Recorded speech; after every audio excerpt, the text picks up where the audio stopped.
పేరుకు ఐఏఎస్ అధికారులు, government officers ప్రభుత్వ అండదండలు చూసుకొని ఇష్టం వచ్చినట్టు చెలరేగిపోయారు. తమ హోదా బాధ్యతలను మర్చిపోయి ఇప్పుడేమో ఒకరి తర్వాత ఒకరు దర్యాప్తు బృందాల ముందు నిందితుల్లా నిలబడాల్సి వస్తుంది. మహేశ్వరం ల్యాండ్ కేసులో విచారణ ముందుకెళ్లే కొద్దీ కొత్త విషయాలు వెలుగులోకి వస్తున్నాయి. స్కామ్ వాల్యూ 100 కోట్లు ఉంటుందనుకున్నారు, కానీ విచారణ జరుగుతున్న తీరు చూస్తుంటే అది వేల కోట్ల రూపాయలుగా మారే అవకాశం కనిపిస్తోంది. దీంతో పాత్రదారులను, సూత్రధారులని ఎలాగైనా పట్టుకుని శిక్షించాలని ఈడీ ఎంతో కసి మీద ఉంది. ఈడీ దూకుడు చూసి గతంలో తిరుగులేని అధికారాన్ని చెలాయించిన వారంతా హడలిపోతున్నారు. ఇప్పుడు తమ పేర్లు ఎక్కడ చెబుతారో, ఎక్కడ జైలుకి వెళ్లాల్సి వస్తుందోనని సర్దుకునే ప్రయత్నాలు చేస్తున్నారు. మరి సుదీర్ఘ విచారణలో అమయ్ కుమార్ చెప్పిన మాజీ ప్రస్తుత అధికారులు ఎవరు? ఇంట్రాగేషన్ల తర్వాత వంతు వాళ్ళదేనా?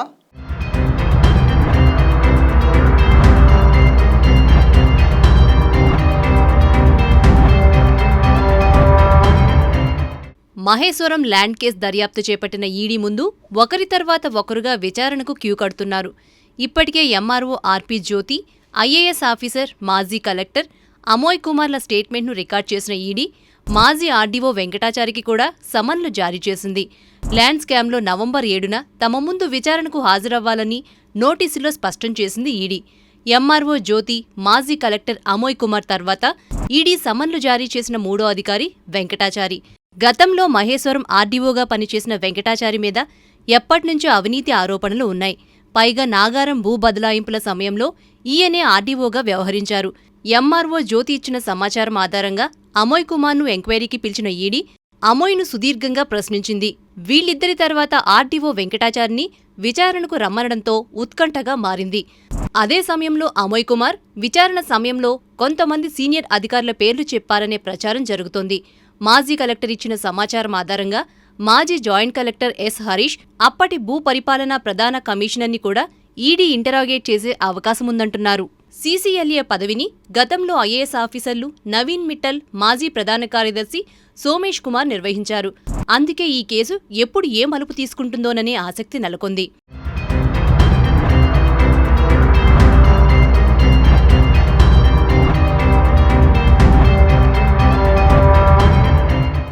ఔటర్ రింగ్ రోడ్కు అత్యంత సమీపంలో ఉంటుంది నాగారం విలేజ్. అందుకే ఇక్కడ భూములకు విపరీతమైన డిమాండ్. రికార్డులో ఇవన్నీ ప్రభుత్వ భూములే. ఈ ల్యాండ్స్ చుట్టూ న్యాయ వివాదాలు కూడా కమ్ముకున్నాయి. అయినా సరే ఈ ల్యాండ్స్ను తాము కొనుగోలు చేశామని నకిలీ డాక్యుమెంట్లు సృష్టించేవారు కొందరైతే ఇంత విలువైన భూములు ఎలాగైనా కొట్టేయాలన్నది ప్రైవేట్ వ్యక్తుల ప్రయత్నం. రాజకీయ నాయకుల అండదండలు చూసుకొని రెచ్చిపోవడం, దానికి ప్రభుత్వ అధికారుల అవినీతి, అత్యాశ తోడవడంతో ఇన్నాళ్ళు అత్యంత సైలెంట్గా సాగిపోయింది ఈ వ్యవహారం. కోట్ల రూపాయలు విలువైన భూముల చుట్టూ స్కామ్ జరగడంతో ఈడీ రంగంలోకి దిగింది. దీంతో కోట్లు కూడబెట్టిన అధికారులంతా ఇప్పుడు ఎన్ఫోర్స్మెంట్ డైరెక్టరేట్ ముందు విచారణకు క్యూ కడుతున్నారు. తక్కువ ధరకే భూములు కొట్టేసిన వారేమో అవి తమకు ఎక్కడ కాకుండా పోతాయేమోనని టెన్షన్ పడుతున్నారు. మా భూములు మాకు ఇప్పించండి అని ఈడీ ఆఫీస్కి క్యూ కడుతున్నారు బాధితులు.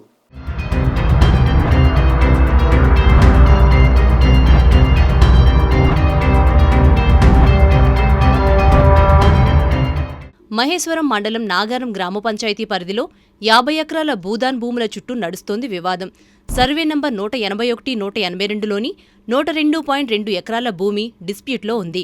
మొదట్లో ఈ భూమి జబర్దాస్ ఖాన్ అనే వ్యక్తి పేరుతో ఉండగా తర్వాత ఆయన కొడుకు హజీ అలీ ఖాన్ 50 ఎకరాల ల్యాండ్ను భూదాన్ బోర్డుకి దానం చేశాడు. 2021లో తాను హజీఖాన్ వారసురాలనని, అందులో 40 ఎకరాల భూమి నాదేనంటూ కాదరున్నిసా బేగం అనే మహిళ సక్సెషన్కు దరఖాస్తు చేసుకుంది. అప్పటి ఆర్డీఓ, తహసీల్దార్, ఆర్ఐలు, సీనియర్ అసిస్టెంట్ అందరూ కలిసి ఆ భూమిని కాదరున్నిసా పేరు మీద ఆగమేఘాల మీద రిజిస్ట్రేషన్ చేశారు. తరువాత ఆ ల్యాండ్ను ఈఐపీఎల్ కన్స్ట్రక్షన్స్కు విక్రయించారు. కానీ ఈ భూమికి అసలైన వారసులం తామంటూ మెహదీపట్నానికి చెందిన దస్తగిరి షరీఫ్ అనే వ్యక్తి మొత్తం వ్యవహారంపై రంగారెడ్డి జిల్లా కోర్టును ఆశ్రయించాడు. తనతో పాటు ముజాఫిర్ హుస్సేన్ ఖాన్కు ఈ భూమి చెందుతుందనేది అతని వాదన. ఈ వ్యవహారంలో తహసీల్దార్ నుంచి స్థానిక ప్రజాప్రతినిధుల వరకు పెద్ద మొత్తంలో డబ్బులు చేతులు మారిందనే ఆరోపణలున్నాయి.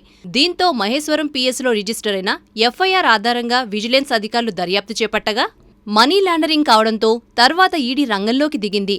నానక్రామ్గూడ ఔటర్ రింగ్ రోడ్కు ఆనుకొని ఉన్న 5 ఎకరాల ప్రభుత్వ స్థలం రెగ్యులరైజేషన్ విషయంలోనూ అక్రమాలు జరిగినట్టు ఈడీ అనుమానిస్తోంది. మరోవైపు భూదాన్కు చెందిన 50 ఎకరాల భూమి నిషేధిత జాబితాలో ఉందని, ఆ ల్యాండ్ తమదేనని భూదాన్ బోర్డు వాదన.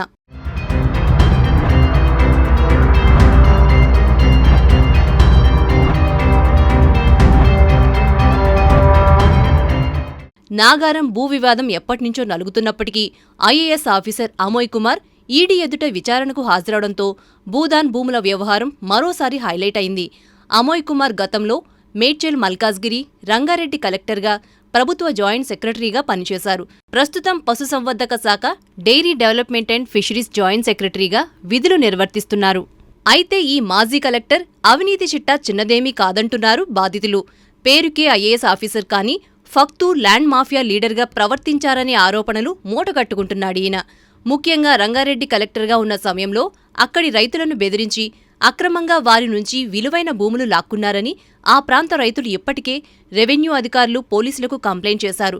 అటునుంచి ఈ కేసు ఈడీకి షిఫ్ట్ అవడంతో ఎన్ఫోర్స్మెంట్ అధికారులు అమోయ్ కుమార్ను సుదీర్ఘంగా ఇంటరాగేట్ చేశారు. ఇప్పటికైతే అమోయ్ వ్యవహారం విచారణ దగ్గరే ఉంది. ఆయన్ని ఇంకా నిందితుడిగా ప్రకటించలేదు దర్యాప్తు అధికారులు. కానీ భూ అక్రమాలు, అవినీతిలో అమోయ్ కీ రోల్ ప్లే చేశాడనే డేటాను కలెక్ట్ చేశారంటున్నారు. అలాగే అక్రమంగా భూములు పొందాలని ప్లాన్ చేశారంటూ 2021 నుంచి పనిచేసిన ప్రభుత్వ ఉద్యోగులు Khadarunnisa, Mohammed Munwar Khan, RP Jyothi, Bobbili Damodar Reddy, Bobbili Vishwanath Reddy, N Santosh Kumar, EIPL constructions owner Kondapalli Sridhar రెడ్డిలపై కేసు నమోదు చేసి వీరందర్నీ A1 నుంచి A7గా ఛార్జిషీట్లో పేర్కొన్నారు. ఈ 7గురు తమ వ్యక్తిగత ప్రయోజనాల కోసం రెవెన్యూ రికార్డులను తారుమారు చేయటం, నకిలీ ప్రాపర్టీ పాస్బుక్స్ జారీ, ఫేక్ సేల్ డీడ్లు సృష్టించి నేరపూరిత కుట్రకు ప్లాన్ చేశారని ఫిర్యాదుదారులు దస్తగిరి షరీఫ్, ముజాఫిర్ హుస్సేన్ ఆరోపించారు.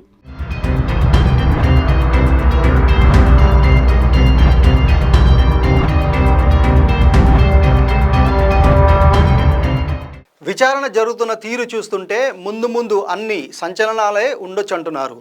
ఐఏఎస్ ఆఫీసర్ అమలు చేసిన భూ బదలాయింపుల విలువ దాదాపు 2,000 కోట్ల రూపాయల పైనే ఉంటుందనే చర్చ జోరుగా జరుగుతుంది. ఇక పై అధికారులు రిటైర్ అయి రిలాక్స్ అవుతున్న మాజీ ఐఏఎస్ పెద్దల్ని కూడా విచారిస్తే ఈ చిట్టా పెరుగుతూ పోవడం ఖాయంలా ఉంది. ఇదంతా తమకు ఎక్కడ చుట్టుకుంటుందోనని కింది స్థాయి రెవెన్యూ ఉద్యోగులు, ఆ జిల్లాలో పనిచేసిన మిగిలిన కలెక్టర్లు ఎంతో కంగారు పడుతున్నారు.